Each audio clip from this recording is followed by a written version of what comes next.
po ang mga coaches, ang pipiliin ko po ay ang bagong coach para po maturuan niya pa po ako kung ano pa po yung mai-upgrade ng boses ko. And para po matulungan niya po ako sa pag-e-enhance ng boses ko.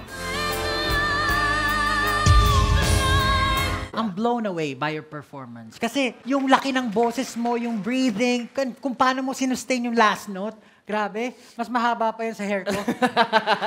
Ang pipiliin ko pong coach ay si Coach.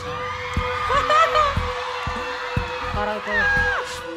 Coach Pablo po. Good luck sa ating dalawa. We'll make our move together.